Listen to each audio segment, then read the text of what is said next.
नमस्कार दोस्तों, आप सबका स्वागत है एक बार फिर से एस्ट्रो गुरु चैनल पर। मैं आप सभी के लिए आज से शुरू कर रहा हूं टैरो रीडिंग की एक सीरीज, जिसमें 12 रीडिंग्स एक के बाद एक यूट्यूब पर अपलोड की जाएंगी। ये 12 रीडिंग्स आपकी 12 राशियों पर हैं।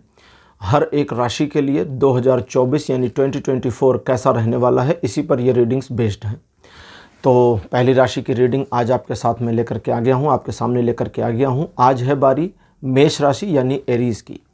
एरीज़, आज की इस रीडिंग के लिए 2 पाइल्स को बनाया गया है, जिनके सिंबॉलिक्स आपकी स्क्रीन पर अब एक साथ दिखाए जा रहे हैं। रेड कलर पाइल नंबर 1 और मार्स यानी मंगल ग्रह पाइल नंबर 2। रेड कलर और मार्स ये दोनों ही एरीज़ यानी मेष राशि से संबंधित हैं, इसीलिए इन दोनों को पाइल्स के सिंबॉलिक के रूप में लिया गया है। दोनों में से जो आपको अच्छा लगे, जिसमें एक फीलिंग सी आए या जो पहली बार में आपको अट्रैक्ट करे, उसे अपनी पाइल मानिए और अकॉर्डिंगली आज की रीडिंग को देखिए। यह आपके साथ रेजोनेट करेगी। हर बार की तरह इस बार भी टाइम स्टैम्प्स को डिस्क्रिप्शन और कमेंट सेक्शन दोनों जगह पोस्ट कर दिया गया है, ताकि आपको सुविधा हो जाए। अपनी पाइल की रीडिंग पर डायरेक्टली पहुंचने के लिए टाइम स्टैम्प के ऊपर क्लिक कर दीजिए, वीडियो फास्ट फॉरवर्ड हो जाएगा और आप डायरेक्टली अपनी पाइल की रीडिंग पर पहुंच जाएंगे।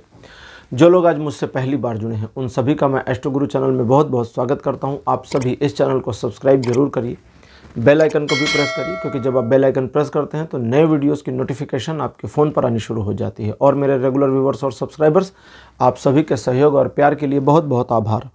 आगे बढ़ने से पहले आप सभी को बता दूं कि मैं एक प्रोफेशनल एस्ट्रोलॉजर, एक प्रोफेशनल टैरो रीडर भी हूं। तो आपकी स्क्रीन पर ये नंबर जो आ रहा है, इसके ऊपर आप संपर्क कर सकते हैं अगर आपको अपने लिए एक पर्सनल टैरो रीडिंग सेशन चाहिए या आप अपनी कुंडली मुझे दिखाना चाहते हैं। ये व्हाट्सएप नंबर है, तो इस पर आपको कॉल नहीं करना है, इस पर मैसेज करिए। मैसेज के थ्रू सारी इन्फॉर्मेशन मेरी टीम मेंबर आपको प्रोवाइड करेगी और आपकी हेल्प करेगी मेरे साथ आपके सेशन को बुक करने में। तो चलिए आज की रीडिंग को शुरू करते हैं और आपकी पाइल में मिलते हैं।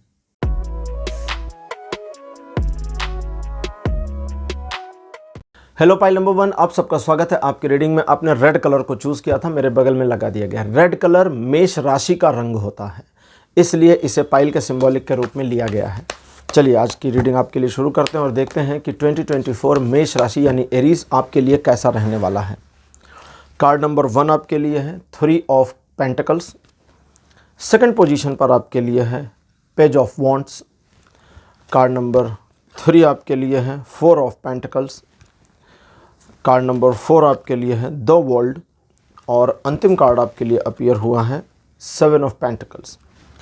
ये 2024 आपके लिए परिवर्तनकारी साल रह सकता है और इस ईयर में आपके जीवन में कुछ ऐसा परिवर्तन होगा जो आपके जीवन को एक ऐसी दिशा में गतिमान कर देगा जहां पर या जिस ओर बढ़कर यानी गति करते हुए, आगे बढ़ते हुए आप अपनी लाइफ में कई सारे सर्कमस्टेंसेस को इनबिल्ट होता हुआ और अपने फेवर में आता हुआ देखेंगे।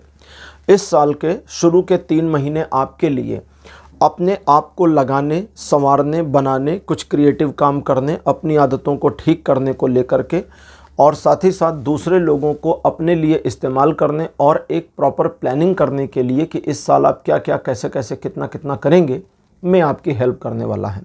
तो इन शुरुआती 3 महीनों को अगर आप थोड़ी सी गंभीरता से लेंगे तो आपके लिए ये बहुत अच्छा रहेगा। इन 3 महीनों में आप सिचुएशन को मैनेज करना सीख जाएंगे और जो भी डैमेज है पास्ट ईयर्स का, उसको मैनेज करने या उसको कंट्रोल करने की दिशा में किए गए प्रयासों में आप सफल होंगे। इस साल आपकी प्रतिष्ठा में वृद्धि होने की संभावना है, लेकिन इस संभावना को सच में परिवर्तित करने के लिए आपको बस अपने कर्म पर ध्यान देना होगा, फल के ऊपर नहीं। अगर आप कर्म पर ध्यान देंगे तो उसका एंड रिजल्ट आपको अच्छा होगा, लेकिन जब आप कर्म पे ध्यान नहीं देंगे तो आप आत्ममुग्ध होकर के आगे बढ़ेंगे और कुछ कर नहीं पाएंगे। लेकिन जब आप कर्म पे ध्यान देंगे तो आपको अपनी गलतियां भी समझ में आएंगी, क्या परिवर्तन आपको करना है वो भी आपको समझ में आएगा और अकॉर्डिंगली चीज़ों को अपने फेवर में मोड़ते चले जाएंगे। ये 2024 यानी 2024 आपको आपके जीवन में एक नए आयाम में ले जाने में आपकी मदद करेगा और सफलतापूर्वक आपको ले जाएगा भी। लेकिन इस चीज़ के लिए आपकी तत्परता और आपके कर्म करने के लिए प्रतिबद्धता या समर्पण बहुत ज़्यादा आवश्यक भी है। इस साल में फिनेंशियल गोल्स आपके पूरे हो जाएं, इसकी पॉसिबिलिटी है और काफ़ी कुछ ऐसा भी हो सकता है जिसमें आपके द्वारा सोची गई बातें और योजनाओं पर काम करके आपको सफलता मिले। तो मेष राशि ये एक ग्लैंस में था। एक दृष्टि में था कि आपका 2024 कैसा रहेगा। अब लेते हैं ओशो ज़ेन टैरो कार्ड और देखते हैं कि लाइफ के अलग अलग एस्पेक्ट में ये 2024 आपके लिए कैसा रहने वाला है। लव रिलेटेड मामलों के लिए कार्ड अपीयर हुआ है साइलेंस। इस पूरे साल में आप अपने प्यार के ऊपर अपने आप में जितना भरोसा करके रखेंगे उतना ज़्यादा प्रेम संबंधों में आपको और स्थिरता और प्रगाढ़ता और गहराई का अनुभव होगा। इस साल आपके लव रिलेशन आपके लिए एक ऐसी सिचुएशन को क्रिएट करेंगे जहां आपको अगर खुद में प्यार है अपने पार्टनर से तो आपके द्वारा आपके अंदर का जो प्यार है वो उसमें से रिफ्लेक्ट होता हुआ भी फील होगा। हालांकि कुछ एक मामलों में आपको इस कमी का भी सामना करना पड़ेगा कि पार्टनर के द्वारा आपको उतनी वैल्यू नहीं दी जा रही या उतनी इम्पोर्टेंस नहीं दी जा रही जितनी आप अपने मस्तिष्क में अपने दिमाग में उसको देते हैं। लेकिन ये उसका नैसर्गिक नेचर हो सकता है। इसका ये अर्थ कदापि नहीं है कि वह पर्सन जो आपकी पार्टनर या आपका पार्टनर है उसे आपसे कम प्यार है। यहाँ मैंने पार्टनर शब्द का इस्तेमाल किया है, क्रश का नहीं किया है। इसको याद रखिए, कंफ्यूज मत होइएगा। इस पूरे साल में प्रेम संबंधों को लेकर के चीज़ें बड़ी पॉजिटिव दिखती हैं। आपके मन में कुछ एक नकारात्मक विचार पनप सकते हैं। आप अपने मन में कुछ एक नेगेटिविटीज़ को अज्यूम कर सकते हैं, लेकिन अपने अजम्पशन और परसेप्शंस के बेसिस पर अपने लव रिलेशंस को ना डिफ़ाइन करिए ना डिसाइड करिए। इस बात का आपको ख्याल रखना होगा। फैमिली मैटर्स के मामले में कार्ड आया है कॉन्शियसनेस। कॉन्शियसनेस का कार्ड कहता है कि परिवार आपकी पूंजी है और इस पूंजी को सहेज कर समेट कर रखना आपकी जिम्मेदारी है और इस वजह से आपको अपनी जिम्मेदारी को पूरा करना होगा। इस महीने मेष राशि आपको इस बात का ध्यान रखना हो। इस साल हर बार महीने महीने का निकालता हूँ ना, तो थोड़ी सी आदत पड़ गई है। इस साल ठीक है, अगर बाई चांस कहीं गलती से महीना निकल जाए तो वो साल ही है, उसको महीना नहीं समझना है। इस पूरे 2024 में आपको इस बात का ध्यान रखना है कि आप अपने परिवार से लड़े नहीं, झगड़े नहीं और कंप्लेंट्स ना करें। अगर किसी चीज़ के लिए परिवार के द्वारा किए गए कार्यों से आप असहमत हैं तो अपनी असहमति को जोरदार शब्दों में व्यक्त करें, झगड़े नहीं। उनको बता दें, पिताजी मुझे आपकी ये बात नहीं सही लग रही, माताजी ये बात नहीं सही। लड़ मत जाइए। बहुत पोलाइट मैनर में अगर आप अपनी बात को रखते हैं तो उसका उन पर सकारात्मक प्रभाव भी पड़ेगा। जो लोग भगवान रजनीश या ओशो को जानते हैं उनके जीवन में ओशो ने खुद बताया था कि जब वे छोटे बच्चे थे, शायद 15 साल के करीब में थे, तो उनको लगा कि सिगरेट पीना चाहिए और उन्होंने अपने पिताजी से जाकर कहा कि मुझे सिगरेट पीनी है। पिताजी ने कहा कि अरे तुम मुझसे कह रहे हो सिगरेट पीनी? उन्होंने कहा हाँ, आप ले चलिए, खरीदिए, क्योंकि आप नहीं खरीदेंगे तो मैं खरीदूंगा, फिर आपको पता नहीं चलेगा। पिता ने थोड़ी देर समझाया कि ये गलत है, ऐसा वैसा। ओशो ने कहा गलत होगा सही होगा मैं देख लूँगा, पसंद आया तो फिर रेगुलर, नहीं पसंद आया तो ख़त्म मामला। तो खैर उनके पिताजी भी ऐसी महान विभूतियों के माता पिता भी महान ही होते हैं। उनके पिताजी भी साथ में ले गए, और किसी का पिताजी होते तो पिटाई हो जाती है। वो साथ ले गए, पान की दुकान पे एक सिगरेट दिए, जलाया। ओशो ने, रजनीश नाम था बचपन का उनके, रजनीश ने पहला कष्ट लिया, खांसी आ गई, खांसने लगे, फिर सिगरेट को फेंक दी। बोले पिताजी धन्यवाद, बात खत्म हो गई, ये बड़ी बेकार चीज़ है, मुझे समझ में नहीं आई। कभी कभी सामना करना बहुत हेल्प करता है। तो परिवार के प्रति आपके अंदर कोई वैमनस्यता है, इशू है, उसे परिवार से डिस्कस कर लें।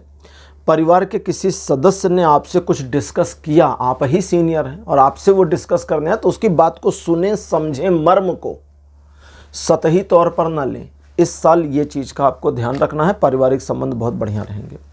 फिनेंशियल मामलों में आपके लिए कार्ड अपीयर हुआ है द आउटसाइडर। कभी कभी आपने सुना होगा, कहते हैं कि हमें एक ऐसा पर्सन बनना चाहिए जो आउट ऑफ द बॉक्स जाकर सोचे। Can you think out of the box? ये कार्ड कहता है कि there is more need to fix the box first then go outside of the box. ये कहता है सबसे पहली जरूरत है कि वो बॉक्स को ठीक कर लिया जाए ना, आउटसाइड ऑफ द बॉक्स जाने की जरूरत नहीं है। ये जो बता रहा हूँ ना, आप कभी जॉब इंटरव्यू में बोल सकते हैं। अगर वो कहते हैं कि can you think out of the box, तो बता दीजिएगा कि माय फर्स्ट प्रायोरिटी इज़ कि check is there any thing disturbing with the box. If yes, then my requirement will be to fix the box first, then think out of the box. पहले तो मैं box ही ठीक कर लूँ, क्योंकि हो सकता है वही गड़बड़ हो, आउट ऑफ द बॉक्स जाने की जरूरत ना पड़े। तो ये कहता है कि अपने फिनेंशियल मामलों में पहले आप जो कर रहे हैं उसको देखिए, ठीक कर रहे हैं कि नहीं कर रहे हैं। इन्वेस्टमेंट करना है, फला जगह कर दें, यहाँ कर दें, वहाँ कर दें, ये कर लें, वो कर लें, वो बाद की बात, वो तो बाहर है ना। पहले ये देखिए कि आप जो अपना मैनेजमेंट बनाए हैं, आपके खर्चे, आपके बचत करने का तौर तरीका, आपकी इनकम, ये सब सही है या नहीं, सारे प्रारूप मेंटेन हैं या नहीं। ये मेंटेन है, फिर आउट ऑफ द बॉक्स भी जाके सोचना है। वो ये भी कह रहा है आउटसाइडर, कहता है उसके बाद पहले आप अपने अंदर इन चीज़ों को मैनेज कर लें और उसके बाद कड़ी खोलकर बाहर निकले और फिर बाहर से चीज़ों को मैनेज करें। तो ये अब बस समझ गए कि हो जाएगा। तो ये चीज़ें, अच्छा, ये जो सजेशन है टैरो की एक बहुत बड़ी विशेषता है, वो ये है कि टैरो में ऐसे सजेशंस नहीं आते जो आप कर नहीं सकते या आपके लिए फ़ायदा नहीं करेंगे। अगर आपके लिए लाभकारी नहीं है तो सजेशन नहीं आएगा, आपकी कैपेबिलिटी में नहीं है करना तो भी सजेशन नहीं आएगा। जैसे अगर मैं किसी के लिए पर्सनल रीडिंग में कार्ड्स निकालूं कि क्या वो एक ट्रेन को उठा सकता है, तो आएगा ना। या उसके लिए आवे कि क्या उसे एक ट्रेन को उठा लेना चाहिए, तो वहाँ भी नहीं आएगा। क्यों? क्योंकि उसकी कैपेबिलिटी नहीं है ट्रेन को उठाने की। जिसकी होगी, जिसके शरीर में इतना ताकत होगा, उसके लिए आ भी जाएगा, हाँ ये उठा लेगा। तो यहाँ आपको अपने फिनेंसेस को ऐसे ही मैनेज करना है जैसा आपको बताया। अब बात करते हैं आपके ऑक्यूपेशन यानी आपके प्रोफेशन की। द ड्रीम, ये कार्ड कहता है कि इस साल 2024 में मेष राशि पाइल नंबर 1 आपको अपने सपने पूरे करने के विषय में गंभीरता पूर्वक सोचना चाहिए। मैंने कहा सोचना चाहिए, सोचना चाहिए, सोचना चाहिए। शुरू मत हो जाइएगा, पहले सोचिए, फिर उस पर प्लान बनाइए, फिर उस प्लान के ऊपर उस प्लान की गलतियां खोजिए, फिर उस प्लान को फुल प्रूफ करिए और फिर काम करिए। हो सकता है इस पूरे साल सोचना ही चले। मैंने किसी वीडियो में कहा था, फिर कहता हूँ, कभी आपको कोई मिले और वो कहे कि पूछिए किसी से, बचपन में कभी सोचा था करोड़पति बनोगे? कोई मिल जाए 40 साल की उम्र का, 35 साल की उम्र का, उससे पूछिए कि आपने कभी सोचा था, छोटे थे, पढ़ते थे, 15 साल, 17 साल, 20 साल के, कि हम बड़े होकर करोड़पति बन जाएंगे, अरबपति बन जाएंगे? बोले हाँ हमने सोचा था। तो उससे बोलिए मुझे कम से कम एक ऐसा फेलियर बता दो जो आपने वो बनने के लिए किया और फेल हो गए। कुछ नहीं किया, बहुत सारे लोगों ने कुछ नहीं किया। तो सोचिए, पहले सोच को, अपनी थिंकिंग को बढ़ाइए, बनाइए। आपके सपने को आप कैसे अचीव कर सकते हैं, जो भी सपना हो। प्रोफेशन वाइज, यहाँ प्रोफेशन की बात चली है ना, वो नहीं कि मेरे को फला लड़की चाहिए सपने में, वो वाला नहीं, प्रोफेशन वाइज। और यहाँ पर ये कहता है कि सपना वही वाला आपका, सोचना किस पर है, वो नहीं जैसे कि देखा कि वो एक्सपोर्ट इंपोर्ट कर रहा है तो हम भी एक्सपोर्ट इंपोर्ट कर लें, फिर देखा कि अच्छा उसने तो फॉरेन ट्रेड में काम किया, हम भी कर लें, वो शेयर मार्केट में है तो हम भी कर लें, वो आर्थिक काम कर रहा है तो हम भी बोरे उठाना शुरू कर दें। नहीं, ये नहीं करना है, ये सपना नहीं होता है। सपना क्या है? वो सपना जो दिल की गहराइयों में, दिल के करीब है कि हम प्रोफेशनली ये काम करें। बहुत सारे लोग होते हैं, कंपनीज़ में जाते हैं, आईटी डेवलपर बन गए, मतलब आईटी में इंजीनियर बन गए, वेबसाइट डेवलपर बन गए, सॉफ्टवेयर डेवलपर, बहुत कुछ बन गए। और उन्होंने सपना क्या देखा था कि हम एक रेस्टोरेंट खोलेंगे प्यारा सा। तो अब कहाँ आईटी का डेवलपर या इंजीनियर और कहाँ रेस्टोरेंट ओनर, दोनों में बहुत अंतर हो गया। उसने तो एफएमसीजी भी नहीं पढ़ा। तो उसे क्या करना, मैं तो एग्जाम्पल के साथ चल रहा हूं ना ताकि आप समझे चीज़ों। तो उस आईटी डेवलपर को क्या करना है 2024 में, अगर मेष राशि पाइल नंबर 1 का है तो उसे सिर्फ अपने सपने के बारे में सोचना है कि यार मैं आईटी डेवलपर हूं, मैं नौकरी तो छोड़ नहीं सकता, कोई लाख रुपए आ रहे हैं महीने के तो छोड़ नहीं सकता। यार ये रेस्टोरेंट हम कैसे डालेंगे, सोचिए ना। हो सकता है नहीं डालेंगे, कोई नहीं, चलते रहना, फिर अपना आईटी काम करते रहना। और इस 2024 में अगर प्लान बन गया तो बढ़िया। तो आपका एक सपना जो बहुप्रतीक्षित, आपके दिल की गहराइयों में, आपके प्रोफेशन से संबंधित, आपकी इनकम, आपकी अर्निंग से संबंधित छिपा हुआ है, उसके साकार होने की संभावना इस 2024 में है। तो उसे पूरा करने की कोशिश करनी है। एजुकेशन के मामले में आया है चेंज। चेंज का कार्ड कहता है कि कुछ मामलों को गोल गोल घुमाना चाहिए। मेरी गो राउंड, मेरी गो राउंड मतलब वो झूला देखा होगा ना आपने, पार्क में लगा होता है, वो ऐसे गोल गोल घूमता है, चक्री खा के लोग गिरते हैं उस पर से, उसी को मेरी गो राउंड कहते हैं। संभवतः तो यहाँ पर यह कहता है कि आपके एजुकेशनल सेक्टर में आपकी जो स्टडी है, आपकी जो पढ़ाई है, उसमें आपको कुछ चीज़ों का ध्यान रखना है। सबसे पहला आपका डिसिप्लिन। दूसरा, जो प्लान करते हैं उस प्लान के हिसाब से सुबह उतने बजे उठ जाना। तीसरा, जिस चीज़ को पढ़ने का प्लान किया उसी चीज़ को पढ़ना। ये नहीं कि प्लान किया कि हम फिजिक्स पढ़ेंगे और जब टेबल पर, अरे नहीं, आज हम इंग्लिश पढ़ लेते हैं, अब मैं इकोनॉमिक्स पढ़ लेता हूँ। हाई स्कूल के बच्चे ऐसा करते रहते हैं, है ना। तो या इंटरमीडिएट के बच्चे ऐसा करते हैं, कभी कभी बड़ी एज के बच्चे भी ऐसा करते हैं, जिन्होंने सोचा कि हम फला सिलेबस को तैयार करेंगे, उसमें ये चीज़ करेंगे, और फिर बैठे तो दूसरा कुछ करने लगे। तो वो कहता कि ये नहीं, वही करना है जो सोचा वो। और लास्ट में सबसे इम्पॉर्टेंट, इस चीज़ की परवाह नहीं करनी है कि आपकी स्टडीज़ से आपको कितना दिमाग में रट्टा मारने वाली ज्ञान भरता जा रहा है, मतलब कितनी चीज़ें आप रट ले रहे हैं, ठीक, मेमोरी कितनी शार्प हो गई, ये नहीं सोचना है। बहुत सारे ऐसे लोग हैं, इंक्लूडिंग मी, मैं भी ऐसा हूँ। एक बार किसी चीज़ को पढ़ते हैं तो याद रहती है। हम लोग याद रखने की कोशिश नहीं करते। अगर किसी पुराण को पढ़ा तो उसकी जो कहानियाँ हैं वो याद रहती हैं, भागवत को पढ़ा तो उसकी चीज़ें याद रहती हैं, किसी नॉवेल को पढ़ा तो उसकी स्टोरी, उसके कई डायलॉग्स याद रहते हैं। कभी कभी आपको भी होता होगा, काम की चीज़ें तो नहीं, हाँ, नॉवेल की चीज़ें याद रहती, फिल्मों के डायलॉग याद रहते, तो उसको याद रखने की कोशिश नहीं की जाती, नहीं करते वो, बस आप रूटीन में रहें और वो अपने आप याद रहती। तो आपकी एजुकेशन, आपकी स्टडी के बेसिस पर यह कहता है कि बस यही करना है, आपको रटने की ज़रूरत नहीं है। अपने सिलेबस को कंप्लीट करिए जल्दी से जल्दी।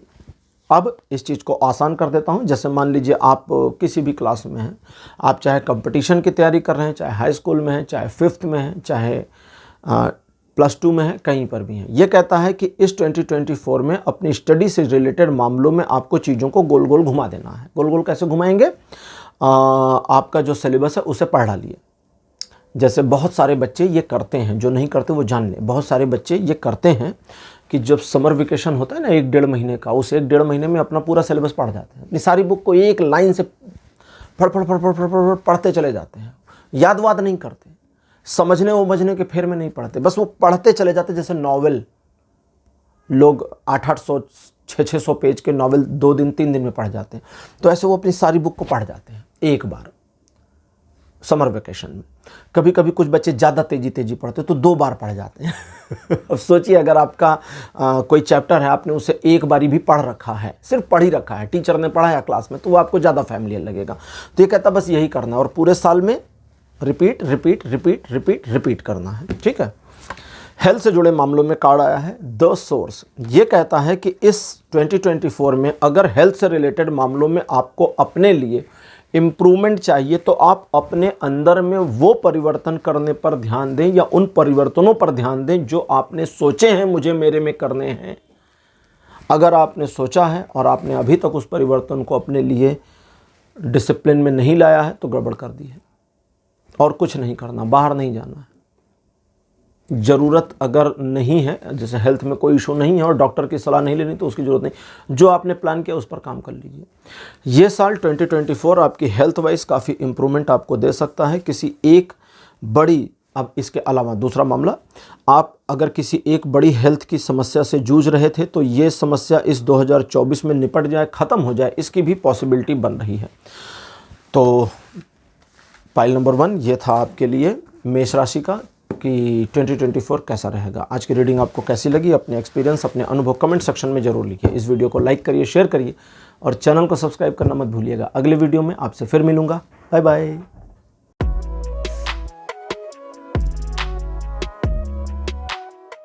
हेलो पाइल नंबर 2, आप सबका स्वागत है आपकी रीडिंग में। पाइल नंबर 2, आपने मंगल ग्रह यानी मार्स को चुना था अपनी पाइल के सिंबॉलिक के रूप में। मेरे बगल में मार्स की यानी मंगल ग्रह की फोटो लगा दी गई है।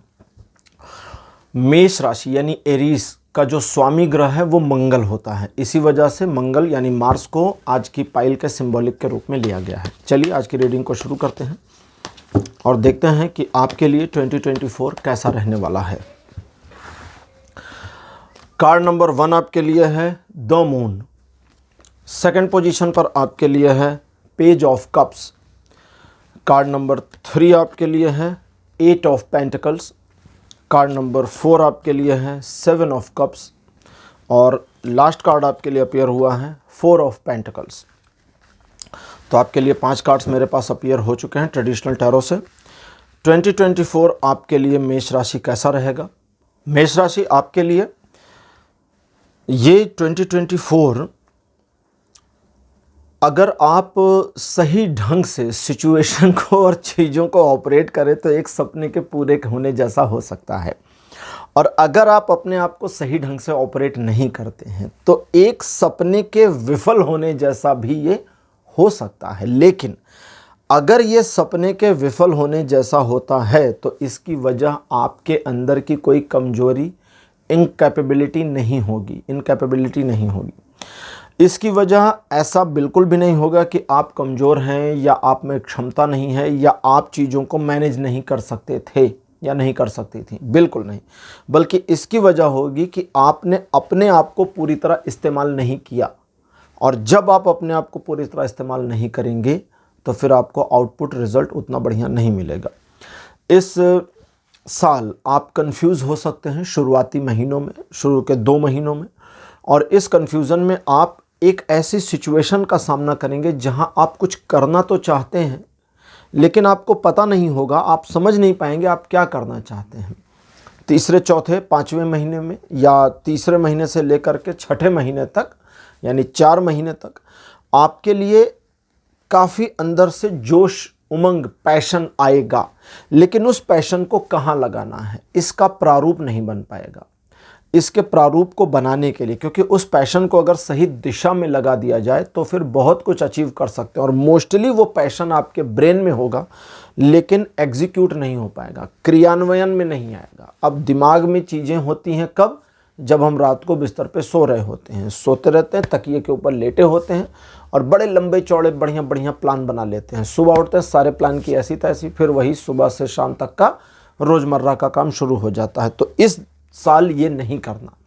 इस साल रात को सोते समय प्लानिंग मत करना, क्योंकि आपकी इमेजिनेशन पावर इस साल बढ़ेगी और ये इमेजिनेशन पावर आपको बहुत सारे सपने दिखा देगी, आपके मन को बहुत भ्रमित कर देगी, बहुत ऊपर उठा देगी। और उस ऊपर उठाने का कुछ फ़ायदा नहीं, क्योंकि ये ऊपर उठाकर छोड़ देगी, वहाँ से गिरेंगे धड़ाम, चोट नहीं लगेगी, नुकसान नहीं होगा, लेकिन कुछ हासिल नहीं कर पाएंगे। तो इस साल आपको अपनी क्रिएटिव नॉलेज, अपनी क्रिएटिव एनर्जी पर ध्यान रखना है। दूसरा, आप अपने आप को इस्तेमाल करें, अपने आप को यूज़ कर पाएं, इसके लिए मन स्थिति आपकी पॉजिटिव होनी चाहिए। आप इस चीज़ के लिए तैयार हों कि अब आप अपने आप को सही तरीके से प्रयोग में लाएंगे और अपनी क्षमताओं का उपयोग करके जीवन में आगे बढ़ेंगे। ये साल अच्छे अचीवमेंट्स देने की ताकत भी रखता है, लेकिन आपकी गलतियों की वजह से वो नहीं मिलेगा तो इसमें कुछ सिचुएशन का दोष नहीं, फिर वो आपका दोष है। उस चीज़ को आपको मैनेज करके रखना है। तो ये था एक नज़र में कि आपका 2024 कैसा होगा। अब लेते हैं ओशो ज़ेन कार्ड्स और देखते हैं कि ओशो ज़ेन कार्ड्स की आपके बारे में क्या राय है आपकी लाइफ के अलग अलग एस्पेक्ट्स पर। शफल कर लेते हैं कार्ड्स को और फिर देखते हैं कि आपकी लाइफ के अलग अलग एस्पेक्ट पर ओशो ज़ेन कार्ड क्या इन्फॉर्मेशन दे रहे हैं। आपके लव लाइफ से रिलेटेड मैटर पर कार्ड आया है शेयरिंग। शेयरिंग का कार्ड कहता है कि इस साल आपको अपने साथी को सम्मान देना है, उसकी वैल्यू करनी है, उसकी इंसल्ट नहीं करनी है, उसकी भावनाओं की कद्र करनी है। कुछ चीज़ें उसकी बिना बोले समझने का दिखावा करना है। दिखावा इसलिए क्योंकि कभी कभी हमें ऐसा लगता है कि हम उसकी बात को बिना बोले समझ तो रहे हैं, लेकिन हमें ये शो आउट नहीं करना चाहिए। इस साल में करना है। अगर ऐसा करते हैं तो आपके बीच के रेपो और बढ़िया हो जाएगी, आपके बीच की ट्यूनिंग बहुत इम्प्रूव्ड हो जाएगी और आप दोनों एक दूसरे को अच्छी तरह से पूर्ण कर पाएंगे, कंप्लीट कर पाएंगे। एक अच्छा और हेल्दी रिलेशनशिप वही होता है जिसमें दोनों पार्टनर्स एक दूसरे को कंप्लीट करते हुए नजर आएं। इस पूरे साल में आप अपने प्रेम संबंध में और ज़्यादा एनलाइटमेंट यानी कि इम्प्रूवमेंट और एक नई ऊंचाई को भी अनुभव कर पाएंगे। इस साल आपके प्रेम संबंध, चाहे वो आपके जीवन साथी से हैं चाहे किसी और से हैं, में अच्छी चीज़ें रहेंगी और इन रिलेशन और ये जो रिलेशन आपका आपके पार्टनर के साथ बना हुआ है, इसमें काफ़ी फ्रूटफुल चीज़ें होने की पॉसिबिलिटी यानी आपके रिलेशनशिप के नेक्स्ट लेवल पर जाने की भी संभावना इस साल बन रही और दिख रही। लेकिन आपको जल्दबाजी नहीं करनी है, जल्दबाजी आपका दुश्मन होगा। इत्मीनान से काम करिए, चीज़ों को सिस्टमेटिकली सेट होने दीजिए और चीज़ें सेट होती चली जाएंगी। अब बात करते हैं आपकी फैमिली से रिलेटेड मामलों में। फैमिली रिलेटेड मामलों में कार्ड आया है इंटीग्रेशन। इंटीग्रेशन का कार्ड कहता है कि परिवार की ऊर्जा को जितना संतुलित रखेंगे उतना आपके लिए ये लाभकारी रहेगा। इस साल 2024 में आप काफ़ी भ्रमित हो सकते हैं परिवार को लेकर के, आगे बढ़ने को या अपने करियर को लेकर के, और साथ ही साथ इस बात को लेकर भी भ्रम बनेगा कि दूसरे क्या सोचेंगे। यहाँ आपको किसी भी तरह के भ्रम जाल में फंसना नहीं है। आपको बस अपनी फैमिली के प्रति अपने जो कर्तव्य हैं उनका निर्वहन करना है। आप चाहे दूर रह के करें निर्वहन या पास रह के, लेकिन आपको अपने कर्तव्यों का पालन करना है, बस इतना काफ़ी है। और इतने से ही बहुत सारी चीज़ें आपके जीवन की पारिवारिक दृष्टिकोण से मैनेज होती चली जाएंगी और परिवार में इस साल बड़ी समस्या के संयोग नहीं बनेंगे। फिनेंशियल मामलों में कार्ड अपीयर हुआ है ब्रेक थ्रू आउट। ये कहता है कि कुछ चीज़ों को आपको ढर्रे से अलग हटकर करने की ज़रूरत है। ऐसा नहीं है कि हर एक चीज़ को ढर्रे से अलग हटाकर करें। जैसे फॉर एग्ज़ाम्पल फाइनेंशियल मामलों में अगर आप एफडीज़ कर रहे हैं बैंक में, जो कि हमेशा बहुत सिक्योर माना जाता है, और आप चाहते हैं कि उससे कहीं और इन्वेस्ट करें पैसे को, म्यूचुअल फंड, शेयर मार्केट या प्रॉपर्टी में, तो वो एफडी को ब्रेक करके सारा पैसा निकाल के उधर नहीं डालना है। वो वहाँ पर ठीक है, उतनी एफडी पड़ी है, अब बाकी का पैसा दूसरे सेक्टर में डालिए जो अब आएगा, है ना। तभी तो पता चलेगा ना कि एफडी में आपकी किस्मत अच्छी थी तो पैसा आ रहा था, या इधर जो लगा रहे इससे किस्मत अच्छी हो रही तो पैसा आ रहा है, तभी पता चलेगा। इस साल आप परंपराओं को, रूढ़ियों को तोड़कर फाइनेंशियल मामलों में आगे बढ़ने की मेंटालिटी में होंगे, लेकिन आपको अपने ऊपर नियंत्रण रखना होगा, वरना आप कुछ भी तोड़ फोड़ देंगे और जो ये कुछ भी तोड़ फोड़ है ये आपको खुद भी डैमेज कर सकती है। तो इसलिए जल्दबाजी में निर्णय नहीं लेना फाइनेंशियली, और दूसरों की बातों में आकर के भी नहीं लेना। वो वाले मामले में बिल्कुल भी नहीं लेना ना, वो जैसे स्कीम निकालते हैं कि बस अब भी ज्वाइन कर जाओ। अब भी ज्वाइन नहीं किए भाई साहब तो फिर इस एक साल में लाखों रुपए का तो आपका गया चेक। मुझे भी एक मिले थे, 6,000 रुपये लगाने को बोला था और बता रहे थे कि आप अगर कुछ भी नहीं करोगे सर तो भी आपको 90,000 रुपये साल भर में मिल जाएंगे। मैंने कहा बहुत बढ़िया, मेरी ओर से 6,000 लगा दो, 90,000 आएंगे, 50,000 मैं दे दूंगा आपको। उसी 90 में से 50 आपके, 40 मेरे। मना कर दिया उन्होंने, पता नहीं क्यों मैंने कहा यार इससे अच्छा बिजनेस कहाँ होगा। आप 6,000 का इन्वेस्टमेंट मेरे पे कर रहे हो, मुझे 90 मिलेगा, मैं आपको 50,000 दे रहा हूँ, 6,000 रुपये। यार भाग गए, मिले नहीं वो दोबारा, दिखाने के लिए कि उनका 90,000 का चेक आया। पता नहीं, खैर। तो कुल मिलाकर के ऐसा ही करिएगा। अब ऑक्यूपेशन पे कार्ड अपीयर हुआ है सौरो। ये कहता है कि आप जो भी प्रोफेशन रखते हैं, जो भी व्यापार करते हैं, प्रोफेशन आपका है, जॉब है, दुकान है, उसमें गिल्ट की फीलिंग नहीं लेनी। ऐसा दिखता है कि आप कुछ और भी करने की सोचते हैं, चाहते हैं, कभी कभी बदलना चाहते हैं, लेकिन नहीं कर सकते।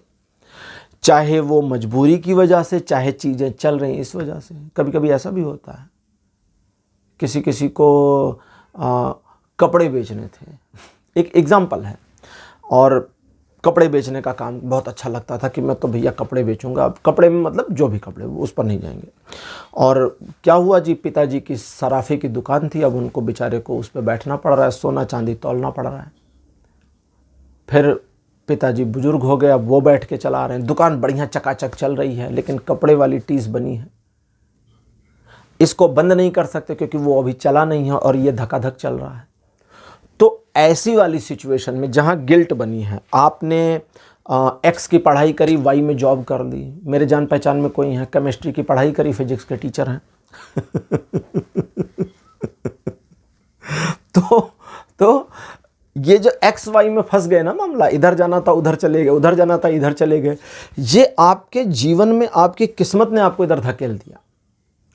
दूसरी तरफ वाले मामले की गिल्ट नहीं लेनी, अफसोस नहीं करना, ये पहला काम करना है इस साल। दूसरा, आप एक नया सोर्स ऑफ इनकम बनाने की उस दिशा में अगर कोशिश करोगे तो बन जाएगा।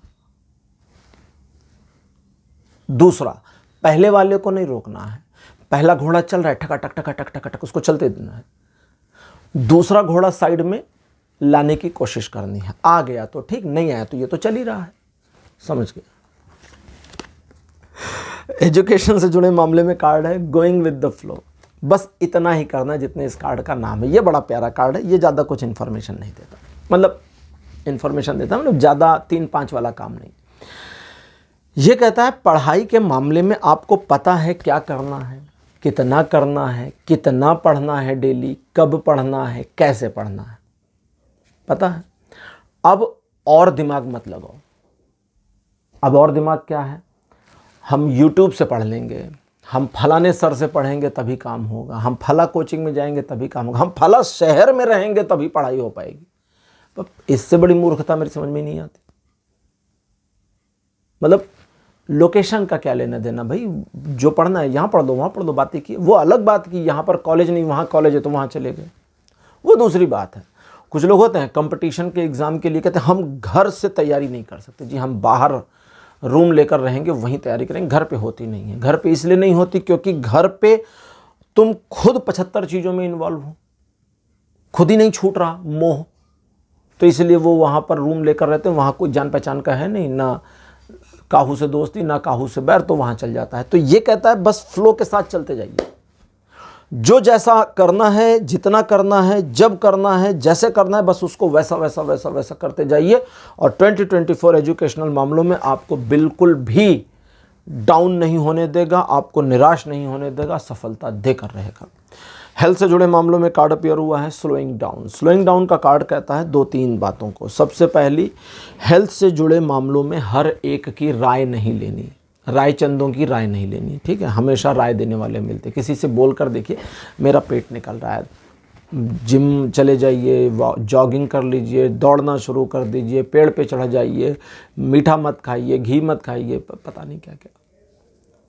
घी से याद आया, मेरे एक सरदार जी मित्र हैं, एक बार उनसे बात हो रही थी, उन्होंने कहा मेरा पेट बहुत निकल रहा है। मैंने कहा कि घी बंद कर दो और जिम जाओ। कहते नहीं, पहला वाला छोड़ के बाकी सब बताओ। तो मैंने कहा बस अब हो गया, तुम्हारा पेट छोड़ दो, तुम भूल जाओ, ऐसे ही गोल मटोल सुंदर लगते हो। है ना, पंजाबी लोग, सरदार लोग घी बहुत खाते हैं, अच्छी चीज़ है, खाना चाहिए, मज़ा आता है घी खाने में, टेस्ट बढ़ जाता है। तो यहाँ पर है कि आपको हर व्यक्ति की राय हेल्थ के मामलों में, अपनी हेल्थ से जुड़े मामलों में नहीं लेनी, केवल एक्सपर्ट एडवाइस लेनी है। जो आपके डॉक्टर हैं या कोई एक्सपर्ट है तो उसकी एडवाइस लेनी है। दूसरा, अगर आपको लगता है कि आप अपनी हेल्थ को लेकर के थोड़ा सा ध्यान दो तो चीज़ें ठीक हो सकती हैं, तो आपका सोचना बिल्कुल सही है। आपको बस थोड़ा ध्यान देना है, लेकिन इस ध्यान देने में दूसरी ओर से ध्यान हटेगा भी। भाई कहीं से फोकस हटेगा, कहीं और आएगा, तो उधर से जो हटना है वो हटने देना, इधर जो आना उसे आने देना, उधर डैमेज नहीं होगा, ठीक है। तो इस चीज़ का ध्यान देना है। और तीसरे, इस पूरे साल में आप इस बात का विशेष ध्यान रखें कि ग्रीन चीज़ों को कंज्यूम करें, हरी चीज़ें, हरी पूड़ियाँ खाइए, हरे पराठे खाइए, हरी सब्जी खाइए, बस इतना ध्यान दीजिए और हेल्थ से जुड़े मामलों में सुधार आएगा। अच्छा, उन लोगों के लिए जो पिछले लंबे समय से किसी जिसको हम असाध्य रोग कहते हैं, होते हैं ना ऐसे रोग जो ठीक ही नहीं हो रहे, तो अगर कुछ लोग पाइल नंबर 2 मेष राशि में हैं जिनको असाध्य रोगों की कुछ समस्याएं पिछले कई सालों से मोर देन 3 इयर्स थी, तो उनको इस साल रेजोल्यूशन मिल जाए, उसमें थोड़ा कंप्रोमाइज़ आ जाए, शांति आ जाए, उस रोग में थोड़ा सा सुधार आ जाए, इसकी भी पॉसिबिलिटी इस साल बनी हुई है। और ईश्वर करे आपके साथ ऐसा ही हो। मतलब ये तो रीडिंग में आ रहा है, लेकिन मैं अपनी ब्लेसिंग्स आपको कह रहा हूँ कि सचमुच ऐसा हो जाए। तो उन रोगों से भी आपको मुक्ति इस साल मिल सकती है, इसके संयोग बनते दिख रहे हैं। तो मेष राशि पाइल नंबर 2 ये थी आपकी आज की रीडिंग। आज की रीडिंग आपको कैसी लगी, अपने एक्सपीरियंस, अपने अनुभव कमेंट सेक्शन में जरूर लिखिए। इस वीडियो को लाइक करिए, शेयर करिए और चैनल को सब्सक्राइब करना मत भूलिएगा। अगले वीडियो में आपसे फिर मिलूंगा, तब तक के लिए बाय बाय।